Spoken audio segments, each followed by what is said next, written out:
Hello everyone, welcome to Gurukul officers academy. अभी recently budget release हुआ है इंडिया में 2023-24 के लिए। तो इसके बारे में हम बात करेंगे, इसके की फ़ीचर्स को डिस्कस करेंगे। और ये एक ऑफिशियल सोर्स है, ऑफिशियल पीडीएफ है जिसे मैं आगे डिस्कस करने वाली हूँ। तो जो भी डेटा आपको बताया जाएगा वो ऑथेंटिक रहेगा, तो इसे ध्यान से समझिए क्योंकि लगभग हर एग्ज़ाम में आपको इससे क्वेश्चन मिल जाएगा। सिविल सर्विसेज में आपको इससे स्टेटमेंट बेस्ड क्वेश्चंस मिल जाएंगे। सीएफपीएफ में भी चांसेस हैं कि स्टेटमेंट बेस्ड भी मिल सकते हैं या फिर वन लाइनर्स भी मिल सकते हैं। और इनके अलावा भी आपको लगभग हर एग्ज़ाम में कोई ना कोई क्वेश्चंस बजट से मिल जाएगा, तो इसे करना इम्पॉर्टेंट होता है। तो इसे हम आगे डिस्कस करेंगे। तो सबसे पहले यहाँ पर विजन फॉर अमृत काल की बात की गई है। पूरे बजट में कई बार हमारी फाइनेंस मिनिस्टर श्रीमती निर्मला सीतारमण जी ने अमृत काल के बारे में बात की है। तो ये अमृत काल क्या है?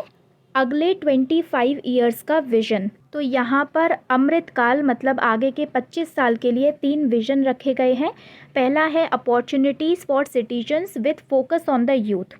सेकंड है growth and job creation and third है strong and stable macro economic environment.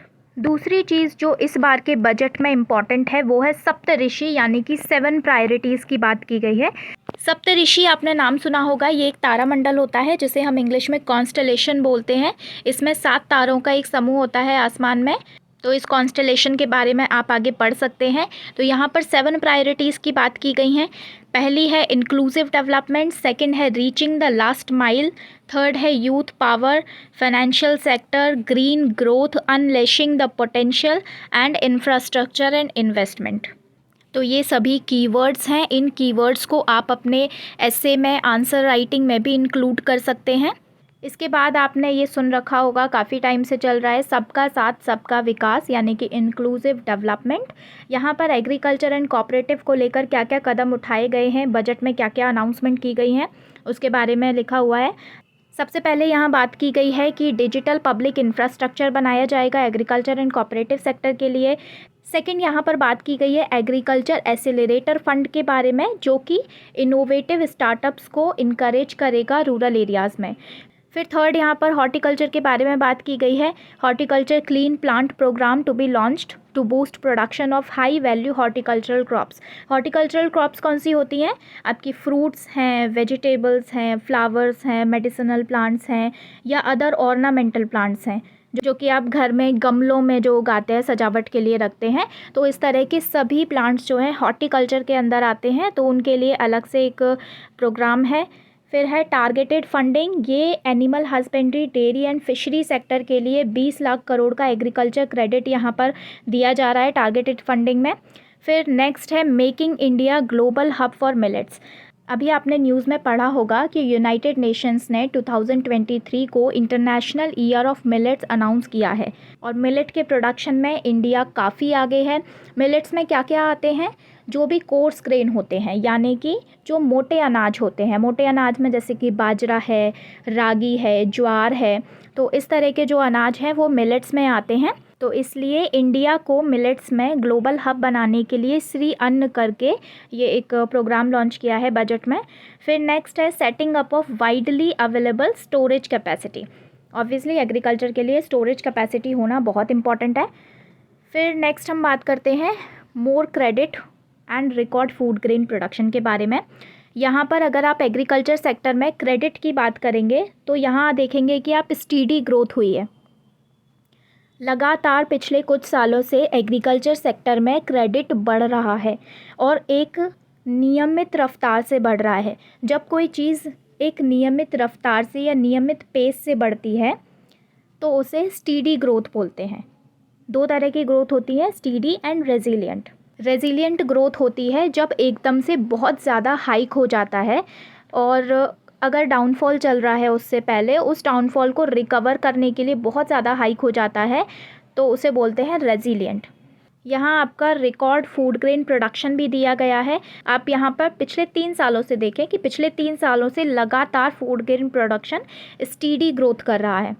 एकदम से बहुत ज़्यादा ग्रोथ नहीं है, लगातार एक नियमित रफ्तार से यहाँ पर फूड ग्रेन प्रोडक्शन पिछले 3 साल से बढ़ रहा है। इस तरह के स्टेटमेंट आपको कई एग्ज़ाम में खासकर सिविल सर्विसेज में मिलते हैं कि पिछले 3 साल से ये चीज़ बढ़ रही है या घट रही है या स्टेडी ग्रोथ हो रही है। तो इसलिए इस तरह के ट्रेंड्स आपको पता होने चाहिए। चलिए नेक्स्ट हम देखते हैं सबका साथ सबका विकास इंक्लूसिव डेवलपमेंट में हेल्थ के बारे में। हेल्थ में यहाँ पर 157 न्यू नर्सिंग कॉलेजेस के बारे में बात की गई है। सिकल सेल एनीमिया के बारे में बात की गई है कि इसे एलिमिनेट किया जाएगा। सिकल सेल एनीमिया एक रेयर जेनेटिक डिसऑर्डर होता है। इसमें आरबीसीज जो कि रेड ब्लड सेल्स होती हैं ब्लड में, उनकी शेप सिकल शेप की हो जाती है। सिकल शेप मतलब हंसिया आकार हो जाती है और इसकी वजह से जो हीमोग्लोबिन है आरबीसी के अंदर, हीमोग्लोबिन की ऑक्सीजन कैरिंग कैपेसिटी कम हो जाती है और ब्लड में ऑक्सीजन का लेवल कम हो जाता है। एक रेयर डिसीज़ है, जेनेटिक डिसऑर्डर है, तो इसका कोई ऐसा कारगर इलाज नहीं है, इसलिए इसके एलिमिनेशन की यहाँ पर बात की गई है। अब अगर हेल्थ की बात कर रहे हैं तो मिनिस्ट्री ऑफ हेल्थ का जो बजट अलोकेशन है वो आपको थोड़ा थोड़ा मतलब मोटा मोटा एक आइडिया होना चाहिए। तो ये 0.89 लाख करोड़ का यहाँ पर बजट अलोकेशन है, मतलब लगभग 89,000 करोड़ का बजट अलोकेशन हेल्थ मिनिस्ट्री के लिए है। अब ये in comparison to other ministries ये बजट अलोकेशन काफ़ी कम है, लेकिन पिछले साल से 12.6% का इंक्रीज़ हुआ है हेल्थ मिनिस्ट्री के बजट में। तो अच्छा खासा एक इंक्रीमेंट मिला है हेल्थ मिनिस्ट्री को बजट में। इसके अलावा यहाँ नीचे कुछ ग्राफ्स दिए गए हैं, ये आप देखिए। यहाँ पर हेल्थ और एजुकेशन सेक्टर की बात की गई है। यहाँ पर हेल्थ और एजुकेशन के लिए जो एक्सपेंडिचर है बजट में उसका कंपैरिजन किया गया है 2019 और 2023 में, और ये जीडीपी के परसेंटेज में दिया गया है। तो यहाँ हेल्थ सेक्टर के लिए जो एक्सपेंडिचर है वो तो काफ़ी इंक्रीज़ हुआ है कि 2019 में 1.4% था और अभी 2023 में ये 2.1% है। लेकिन एजुकेशन के लिए बहुत ज़्यादा डिफरेंस नहीं है। 2019 में एजुकेशन सेक्टर के लिए 2.8% का एक्सपेंडिचर था और अभी फिस्कल ईयर 2023 में केवल 2.9% का है, तो बहुत ज़्यादा इंक्रीमेंट नहीं है। लेकिन अभी इस बजट में जो इम्पॉर्टेंट चीज़ है मिनिस्ट्री ऑफ एजुकेशन के लिए वो ये है कि यहाँ पर बजट अलोकेशन है एजुकेशन के लिए 1.12 लाख करोड़ का। और इससे भी ज़्यादा इम्पॉर्टेंट बात यह है कि ये अभी तक का एजुकेशन मिनिस्ट्री के लिए हाईएस्ट बजट एलोकेशन है।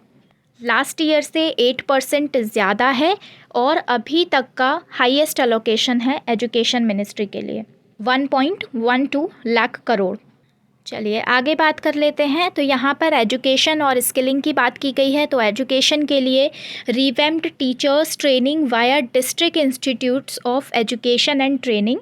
सेकंड यहाँ पर national digital library to be set up for children and adolescents. Third यहाँ पर states will be encourage to set up physical libraries at panchayat and ward levels. तो यहाँ पर टीचर ट्रेनिंग के लिए कुछ इंस्टीट्यूट्स की बात की गई है और नेशनल डिजिटल लाइब्रेरी के साथ लोकल लेवल पर फिज़िकल लाइब्रेरीज़ की बात की गई है। फिर नेक्स्ट है the big tent that accommodates all. यहाँ पर इंक्लूसिव डेवलपमेंट की अचीवमेंट्स बताई गई हैं। तो यहाँ पर इंक्लूसिव डेवलपमेंट की अचीवमेंट्स की बात की गई हैं, जिसमें आपको ड्रिंकिंग वाटर कनेक्शंस के बारे में बताया है कि 9 करोड़ जो है कनेक्शंस हो गए हैं रूरल हाउसेस में। अगला पीएम किसान में जो है कैश ट्रांसफ़र किया गया 2.2 लाख करोड़ का टू ओवर 11.4 करोड़ फार्मर्स के लिए, और insurance cover for 44.6 crore person under PMSBY and PMJJY। ये दो क्या है? तो यहाँ PMSBY है प्रधानमंत्री सुरक्षा बीमा योजना और प्रधानमंत्री जीवन ज्योति बीमा योजना। इन दोनों योजनाओं के बारे में आपको डिटेल में पता होना चाहिए क्योंकि लास्ट ईयर ये न्यूज़ में भी रही हैं। इनका जो पर एनम प्रीमियम होता था वो अभी बढ़ गया था लास्ट ईयर। एक का 436 हो गया था और एक का 12 रुपये से बढ़कर 20 रुपये हो गया था। तो ये आपको अच्छे से पढ़ना है कि कौन सी ये स्कीम्स हैं, कब लॉन्च हुई थी, इनमें किस एज ग्रुप को कवर किया जाता है, किस तरह के इसमें बेनिफिट्स हैं, तो ये सब आप पढ़िएगा। नेक्स्ट है 47.8 crore PM Jan Dhan bank account. तो ये जनधन बैंक अकाउंट 2014 में लॉन्च हुए थे। इनका जो अभी अचीवमेंट है वो 47.8 करोड़ अकाउंट्स की अचीवमेंट दिखा रहे हैं। इसके अलावा 220 करोड़ कोविड वैक्सीनेशन बताया गया है। 9.6 crore LPG connection under Ujjwala योजना। इसके अलावा 11.7 crore house hold toilets constructed under SBM स्वच्छ भारत मिशन। तो ये सारी अभी अचीवमेंट दिखाई गई हैं। इसके अलावा यहाँ पर बात करते हैं तो ग्रोथ रिमेन्स रेजिलिएंट, ये इन्होंने बताया है। तो जैसा कि मैंने आपको थोड़ी देर पहले बताया कि रेजिलिएंट ग्रोथ का मतलब होता है कि जो पहले डाउनफॉल हुआ है इकोनॉमी में या शॉक में गई है इकोनॉमी, उसकी रिकवरी के लिए एक सफिशेंट हाइक जब होती है इकोनॉमी में तो उसे बोलते हैं रेजिलिएंट ग्रोथ। यहाँ पर जो डाउनफॉल आया था इकोनॉमी में वो यहाँ पर काफ़ी अच्छे से कवर हुआ है और आगे 2023 में और भी ज़्यादा एक्सपेक्टेड है। तो यहाँ पर रेजिलिएंट ग्रोथ की बात की गई है। नेक्स्ट यहाँ पर जो ग्राफ है वो है urban unemployment rate at 4 year low. ये बताया गया है कि पिछले 4 साल में सबसे कम अर्बन अनएम्प्लॉयमेंट रेट रही है जो कि 7.2% है। हालांकि अभी भी काफ़ी ज़्यादा है, मतलब बहुत ज़्यादा है, बहुत बड़ी अचीवमेंट नहीं है ये, लेकिन अब उन्होंने कंपेयर करके बताया है तो आपको पता होना चाहिए। यहाँ इन्होंने 2020 का बताया है 20.9। अब उस टाइम तो लॉकडाउन चल रहा था, काफ़ी जॉब्स जो हैं ख़त्म हो गई थी लगभग, तो उस टाइम पर अनएम्प्लॉयमेंट रेट काफ़ी ज़्यादा था कोविड के टाइम पर, बट अभी वो थोड़ा कम हुआ है। तो अभी ये 2022 की रेट इन्होंने बताई है 7.2% की। चलिए नेक्स्ट चलते हैं, रीचिंग द लास्ट माइल। यहाँ पर ट्राइबल्स के लिए बताया है प्रधानमंत्री PVTG प्रोग्राम। तो अभी इंडिया में कुल कितनी PVTGs हैं, किस स्टेट में सबसे ज़्यादा PVTG हैं, PVTGs का क्राइटेरिया क्या होता है, तो वो सब आपको पढ़ना है। तो अभी के लिए मैं आपको बता दूं कि अभी 75 PVTG इंडिया में हैं और सबसे ज़्यादा उड़ीसा में है। देभार कमीशन की रिकमेंडेशन पर ये PVTG रिकॉग्निशन जो है ट्राइब्स को दिया गया था। ठीक है, तो ट्राइबल पॉपुलेशन है हमारे यहाँ 8.6%।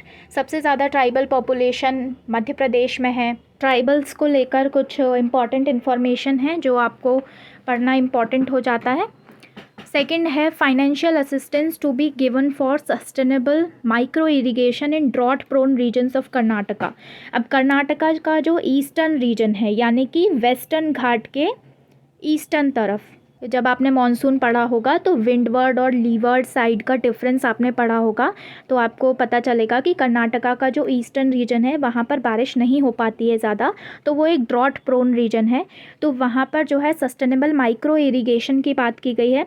माइक्रो इरिगेशन क्या होता है? ड्रिप इरिगेशन जो है, स्प्रिंकलर इरिगेशन है, इस तरह के इरिगेशन जिसमें वाटर को एफिशिएंटली यूज़ किया जाता है जिससे कम पानी में ज़्यादा काम हो जाए, तो उसे बोलते हैं माइक्रो इरिगेशन। नेक्स्ट है यहाँ पर more teachers to be recruited for 740 Eklavya model residential school. इसके साथ ही 4th नंबर पर है Bharat Shri to be set up for digitisation of ancient inscriptions. Next बात करते हैं तो इंफ्रास्ट्रक्चर एंड इन्वेस्टमेंट की बात की गई है। यहाँ पर बताया है कि incentives to boost investment in infrastructure and productive capacity. तो इसका मतलब है कि जो इंफ्रास्ट्रक्चर और प्रोडक्टिव कैपेसिटी से रिलेटेड जो भी इन्वेस्टमेंट है उनको बूस्ट करने के लिए इंसेंटिव्स दिए जाएंगे। तो इससे क्या होगा कि इससे इकोनॉमी ग्रो करेगी और एम्प्लॉयमेंट भी जनरेट होगा। तो यहाँ पर बताया है increased capital investment outlay by 33.4% to 10 lakh crore. Capital investment का मतलब होता है जो बड़े लेवल पर एक बड़े अमाउंट में ज़्यादा समय के लिए इन्वेस्ट किया जाता है। ठीक है, तो कैपिटल इन्वेस्टमेंट आउटले जो है वो 33.4% बढ़ा दिया गया है। फिर यहाँ पर एक बताया है कि continuation of 50 year interest free loan to state government to incentivise infrastructure investment. ठीक है, स्टेट गवर्नमेंट को 50 साल तक के लिए इंटरेस्ट फ्री लोन जो है कंटिन्यू किया जाएगा। थर्ड दिया है highest ever capital outlay of 2.4 lakh crore for railways. तो यहाँ रेलवेज के लिए अब तक का सबसे ज़्यादा कैपिटल आउटले दिया गया है 2.4 लाख करोड़ का। नेक्स्ट है 100 transport infrastructure projects identified for end to end connectivity for ports, coal, steel and fertiliser sector. Connectivity को इम्प्रूव करने के लिए बहुत ज़्यादा काम कर रही है गवर्नमेंट। ये यहाँ पर आपको जो रेलवेज़ और ट्रांसपोर्ट इंफ्रास्ट्रक्चर प्रोजेक्ट्स के लिए जो कैपिटल आउटले दिखाया गया है उससे भी समझ आ रहा होगा। इसके अलावा अगर आप इन दोनों मिनिस्ट्री ऑफ रेलवे और ministry of road transport and highway के बजट अलोकेशन को देखेंगे तो वो भी आई थिंक शायद टॉप 5 जो बजट अलोकेशन है मिनिस्ट्रीज़ के लिए, तो उनमें टॉप 5 में ये दोनों मिनिस्ट्रीज़ हैं। इसके अलावा नेक्स्ट यहाँ दिया है creating urban infrastructure in tier 2 and tier 3 cities via establishment of UIDF। UIDF क्या है? Urban infrastructure development fund.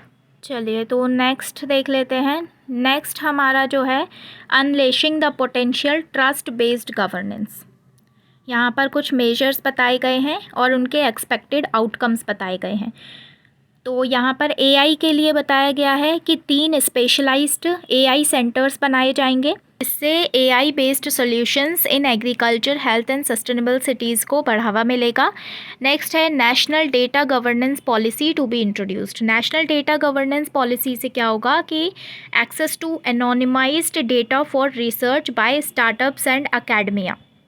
कोई भी जब नया स्टार्टअप लॉन्च होता है तो उसके लिए एक प्रॉपर डेटाबेस होना चाहिए कि वो रिसर्च कर सके अच्छे से।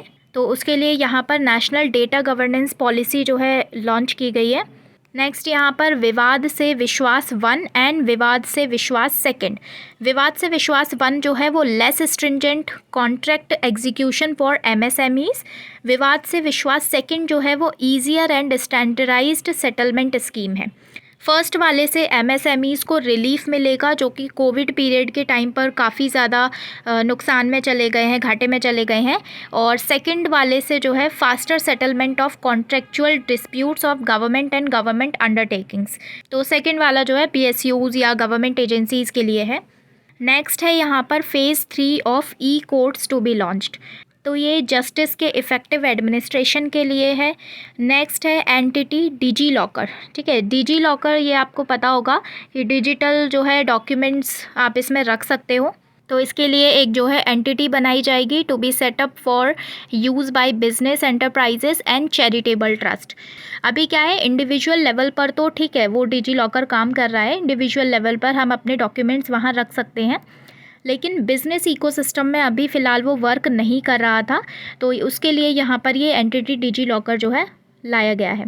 नेक्स्ट है setting up of 100 labs for 5G services based application development. 5G के लिए 100 लैब्स जो है वो सेटअप की जाएंगी और यहाँ पर इसका उद्देश्य है एम्प्लॉयमेंट पोटेंशियल बढ़ाना और बिजनेस अपॉर्चुनिटीज़ को बढ़ाना।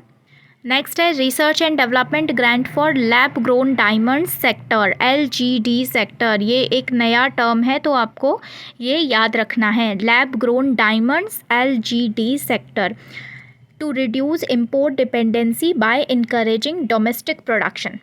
इसके आगे बात करते हैं तो सप्तऋषि में जो नेक्स्ट हमारी प्रायोरिटी थी वो थी ग्रीन ग्रोथ। ग्रीन ग्रोथ के लिए यहाँ पर PM प्रणाम लॉन्च किया गया है। PM प्रणाम का पूरा नाम है PM programme for restoration awareness nourishment and amelioration of mother earth. तो यहाँ पर आपको नाम से समझ आ रहा होगा कि ये सॉइल की फर्टिलिटी को मेंटेन रखने के लिए है। तो यहाँ पर स्टेट्स और UTs को जो है प्रमोट किया जाएगा कि वो अल्टरनेटिव फर्टिलाइज़र्स यूज़ करें। तो जिससे क्या होगा कि सॉइल को जो है नरिशमेंट मिलेगी और उसकी फर्टिलिटी लूज़ नहीं होगी। इसके साथ ही यहाँ पर ग्रीन क्रेडिट प्रोग्राम की बात की है, सस्टेनेबल इकोसिस्टम डेवलपमेंट की बात की है। तो सस्टेनेबल डेवलपमेंट तो आपको पता होगा अच्छे से। और यहाँ पर मिष्टी की बात की गई है, MISHTI to be taken up for mangrove plantation along the coast line. MISHTI का फुल फॉर्म है mangrove initiative for shoreline habitats and tangible incomes. Okay, तो ये मैंग्रोव प्लांटेशन के लिए है। नेक्स्ट है यहाँ पर Amrit Dharohar to be implemented for optimal usages of wetlands. साथ ही यहाँ पर 500 new waste to wealth plants की बात की गई है। To be established under Gobardhan scheme for promoting circular economy. तो गोबर्धन स्कीम जो है पहले से चल रही है, तो इसके बारे में आप पढ़िएगा। इसके अलावा यहाँ पर अदर इनिशिएटिव्स हैं, setting up 10,000 bio input resource centres to facilitate farmers to adopt natural farming. इसके अलावा promotion of battery energy storage systems, promotion of coastal shipping for energy efficient transportation and funds to be allocated for replacing old polluting vehicles. तो ये सारे steps जो हैं green growth के लिए लिए जा रहे हैं। नेक्स्ट है अमृत पीढ़ी यानी कि यूथ पावर। अमृत काल, जैसा कि मैंने बताया कि अगले 25 साल का जो समय है उसे अमृत काल कहा गया है। तो अगले 25 साल के लिए जो पीढ़ी तैयार हो रही है वो ऑब्वियसली अभी जो यूथ पावर है वो अगली पीढ़ी है 25 साल के लिए, तो उसे अमृत पीढ़ी कहा गया है। तो इसमें सबसे पहला है PMKVY का 4th फेज़। ये PMKVY क्या है? प्रधानमंत्री कौशल विकास योजना, जो कि 2015 में लॉन्च हुई थी। तो अभी ये जो बजट में आई है ये इसका 4th फेज़ है और ये बेसिकली यूथ में स्किल डेवलपमेंट के लिए थी। तो इसमें अभी कुछ नए कोर्सेज़ ऐड किए गए हैं जो कि आर्टिफिशियल इंटेलिजेंस और न्यू टेक्नोलॉजी के लिए हैं, जैसे कि कोडिंग है, AI रिलेटेड है, रोबोटिक्स हैं, 3D प्रिंटिंग है। इसके अलावा टूरिज़्म सेक्टर को बूस्ट करने के लिए कुछ इम्पॉर्टेंट मेजर्स लिए गए हैं। 50 डेस्टिनेशंस जो हैं सिलेक्ट की जाएंगी चैलेंज मोड पर और उनको डेवलप किया जाएगा as a complete package for domestic and foreign tourist.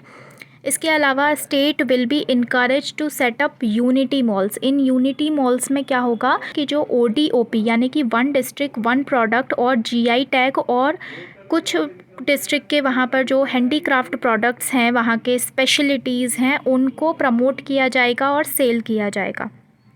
इसके अलावा यहाँ पर नेक्स्ट है फाइनेंशियल सेक्टर। फाइनेंशियल सेक्टर में यहाँ पर national financial information registry set up करने की बात की है to enable efficient lending, promote financial inclusion and enhance financial stability.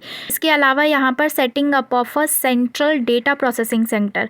इस डेटा प्रोसेसिंग सेंटर का काम क्या होगा कि कंपनीज एक्ट से रिलेटेड जो भी एडमिनिस्ट्रेटिव वर्क है उसकी हैंडलिंग ईजी हो जाएगी। फिर इसके अलावा है credit guarantee scheme for MSMEs। तो जो रिवैम्प्ड स्कीम थी MSME के लिए to enable additional collateral free guaranteed credit of 2 lakh crore, उसका जो है कॉर्पस को एक्सपेंड कर दिया गया है। इसके अलावा यहाँ पर महिलाओं के लिए एक अलग से योजना लाई गई है, महिला सम्मान बचत पात्र। ये जैसा कि नाम से आपको समझ में आ रहा होगा कि महिलाओं की सेविंग से रिलेटेड स्कीम है। यहाँ पर 1 time new small saving scheme for a 2 year period, जिसमें 2 साल के लिए 2 लाख तक का डिपॉजिट जो है विमेन कर सकती हैं। इसके अलावा बेनिफिट फॉर सीनियर सिटीजन्स के लिए क्या किया गया है कि जो मैक्सिमम डिपॉजिट लिमिट है सेविंग में, उसमें 15 लाख से बढ़ाकर 30 लाख की लिमिट कर दी गई है। इसके अलावा कुछ अदर इनिशिएटिव्स दिए गए हैं। Initiatives to promote business activities in gift IFSC। Gift city जो आपको गुजरात में है, आपने पढ़ी होगी, लास्ट ईयर न्यूज़ में थी। इसके अलावा create more trend professionals in securities market via award of educational certificates. तो यहाँ पर सिक्योरिटीज़ मार्केट आपको पता होगा, जहाँ पर सिक्योरिटीज़ खरीदी और बेची जाती हैं, इशू की जाती हैं डिफरेंट एंटिटीज़ के द्वारा। तो वहाँ पर ट्रेंड प्रोफेशनल्स जो हैं उनको बढ़ाया जाएगा। नेक्स्ट है फिस्कल मैनेजमेंट।